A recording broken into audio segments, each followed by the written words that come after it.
everybody, it's me, Nate, aka Devil Dog, here with Dead Man Bones, baby. and we just got back from seeing Guardians of the Galaxy Vol.3. Trick 3. What can I say about this movie? I'm going to talk first, and I'm going to let you put your snippets in on what you think.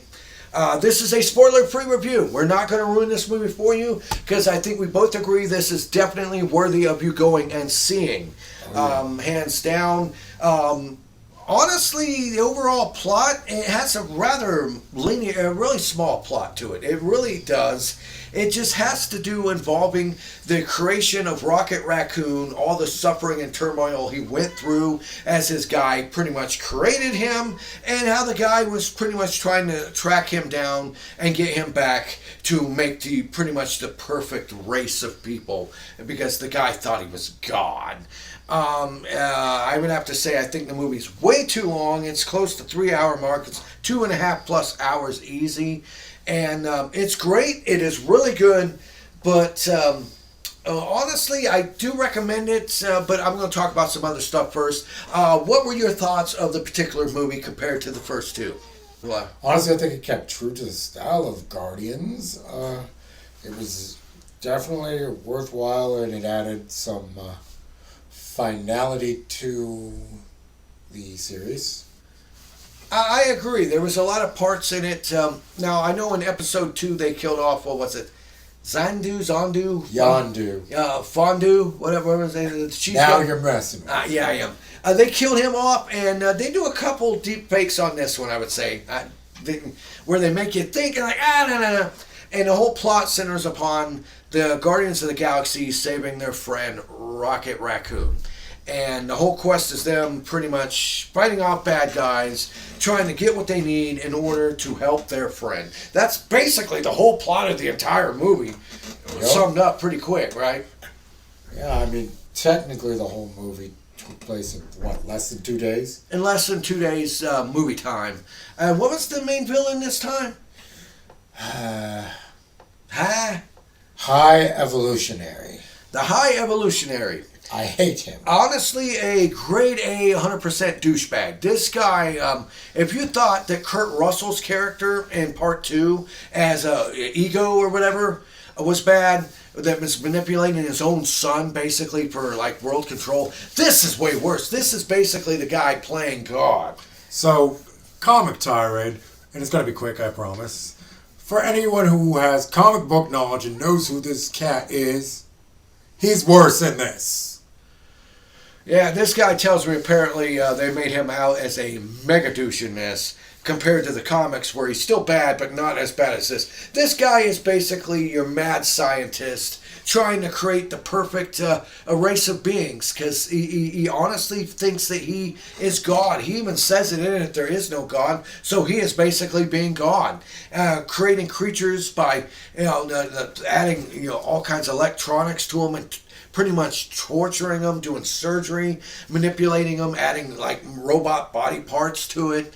And so it's basically showing you the backstory of how Rocket Raccoon became the character that he is today, and all the suffering and torture and just torture and suffering and demise that this poor creature went through, losing his friends, his family, his loved ones, and just being tortured by this guy just to be tossed aside like a used napkin. Yep. It's really messed up. And, honestly, like I said, we can't really say much without spoiling, so we're really careful here. And it's like, what the movie is like, I went in knowing most of this, and I'm like, I still felt for him. Now, a couple nitpicks about the movie other than the length, which it is a Marvel movie, so most of them are always going to be over 2 hours long. They all seem, it's like mandatory.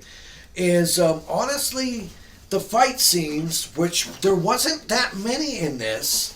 Most of it was a lot of drama, really. Really, you agree with that? I mean, it wasn't too much drama, but there was a point. More. Compared to the fight scenes in the previous 2 movies, this one has something I don't like. I'm actually going to say this, and I stand by this.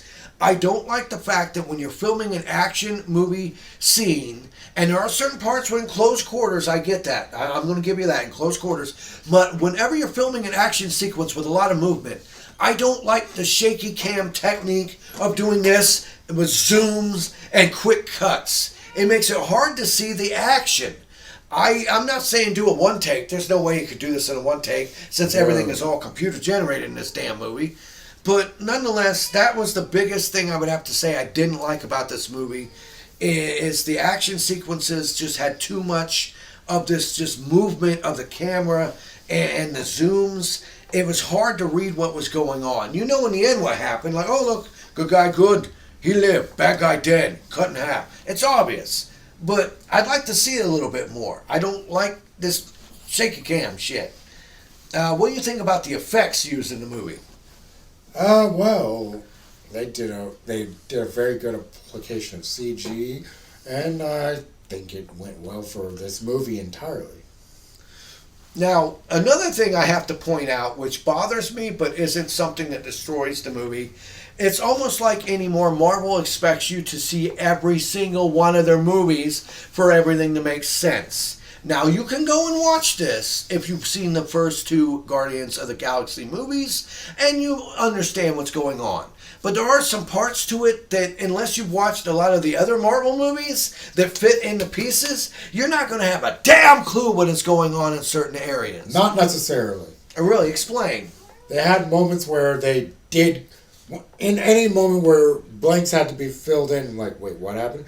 There was at least one moment where they gave a massive summary of what happened relative to the Guardians. But they used terms that you would only know if you've seen these other movies. Oh, gotcha on that one. You're going to go, oh, well, he was blinked out. Okay? Anybody in the Marvel Cinematic Universe would know what that means. You were blinked out, you were snapped, all that.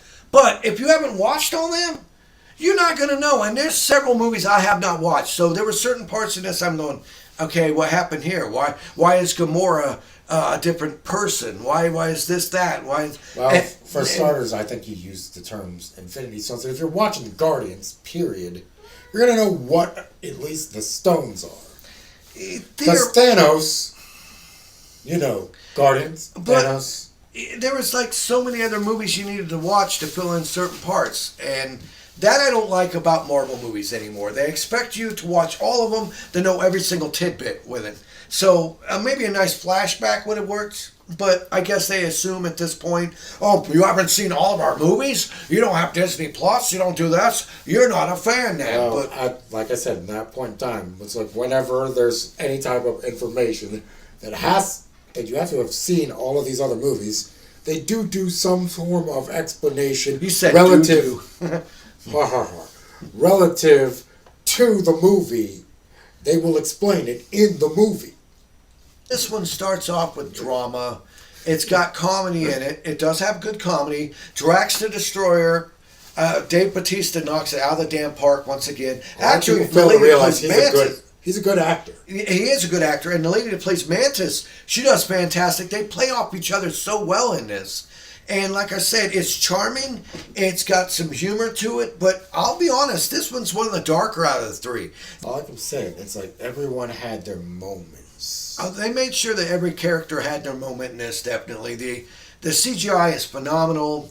The end credits, not that good. Nothing really setting up anything other than the fact that they do say that Star-Lord will return. I'll say that much. That's not... But honestly, like I said, this is mainly a centerpiece on Rocket Raccoon. This is his story, showing basically they go really deep with this, really disturbing. Honestly, this is PG-13 and they push it. It's Rocket. I know, but for PG-13 they push it with a lot of the gore and a lot of the disturbing aspects in this. But honestly, in the end, can we recommend you go see this? Oh, Definitely. It is a great movie. Great soundtrack, fantastic acting, good plot, good story development. The pacing's fine. It's a long movie, but it doesn't seem like it's that long while you're watching it. Good start, good middle, good end. The only thing I have to say is it doesn't start like I expected, and the action sequences are a little bit, herky-jerky with the zooms and stuff. But the effects are fantastic. The story's great. It tells a deep-rooted, dark, twisted story of Rocket Raccoon's past, and also sets up the fact to let you know that this is the end for the Guardians of the Galaxy. But in the end, out of a 1 out of 10, I have to give this movie an easy 9. I'm not saying it's perfect. I'm not going to give it a 10. I don't think it warrants a 10, but definitely a 9 out of 10.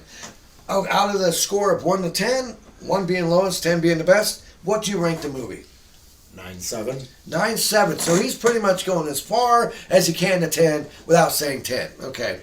But in the end, this was Nate, a.k.a. Devil Dog, here with Dead Man Bones. And we want to say thank you for watching this video. Please leave in the comments below if you plan to go see Guardians of the Galaxy 3, or if you've seen it already. What was your favorite part? Leave in the comments below. Or if there's a question you want to ask us. We'll answer. And remember, here at Devil Dog Gaming, we always end our videos by saying, have fun, play hard, and remember, people, the devil's in the details, baby.